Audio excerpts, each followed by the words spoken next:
അതിർത്തിക്ക് വന്നേക്കുവാണ്. അപ്പോൾ അത് ഞങ്ങൾ നടക്കാനിറങ്ങിയപ്പോൾ ഇവിടെ ഒരു 4-8 വീട് കണ്ടു. ഇത് കുറേ വർഷം പഴക്കമുള്ളൊരു വീടാണ്. അപ്പോൾ നമ്മൾ ഇതിൻ്റെ അകത്തായിട്ടൊന്ന് കയറാം. പക്ഷെ ഉള്ളിലേക്ക് നമുക്ക് കയറാൻ പറ്റും. ഇതിൻ്റെ ഉള്ളിലേക്ക് നമുക്ക് കയറി നോക്കാം.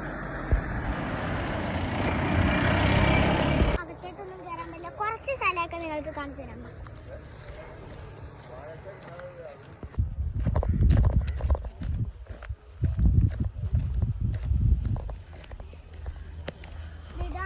ാലിന്റെ വീട് 2 സൈഡ് ഉണ്ട്. അപ്പോൾ ഒരു സ്ഥലത്ത് മതിൽ കെട്ടിയേക്കണം. എന്നാൽ നമുക്ക് ഈ സൈഡിലേക്ക് മാത്രമാണ് തിരിയാവുള്ളൂ.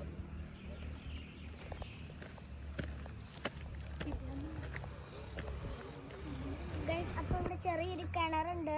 അപ്പോൾ നമുക്ക് അപ്പുറത്തായിട്ടൊന്ന് നോക്കാം.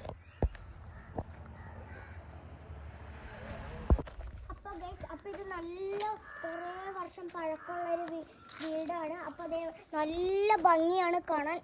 മേളുവശമൊക്കെ മരം കൊണ്ടാണ് ഉണ്ടാക്കിയിരിക്കുന്നത്. അപ്പോൾ ഈ 4-8 വീടാണിത്.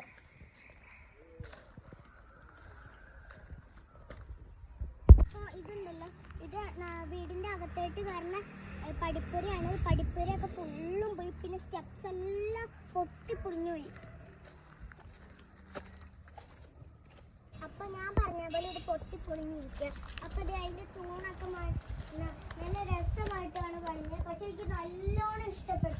പക്ഷേ ഇതിൻ്റെ ഒക്കെ പഴയതായപ്പോൾ പണിയ കുറേ. പക്ഷെ ഡോറൊക്കെ ക്ലോസ് ചെയ്തിട്ടേക്കാം. ഇതിലേക്ക് പോണ വഴിയാണ് ഇത്, കയറി പോണ വഴി. അപ്പോൾ ഈ ബാക്കിലേക്ക് പോകുമ്പോൾ ഇച്ചിരി വീടൊക്കെ ഉണ്ട്.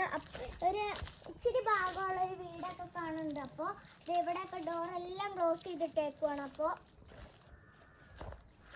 ഇത്രേ ഉള്ളൂ. അപ്പോൾ ടാറ്റ, ബൈ ബൈ.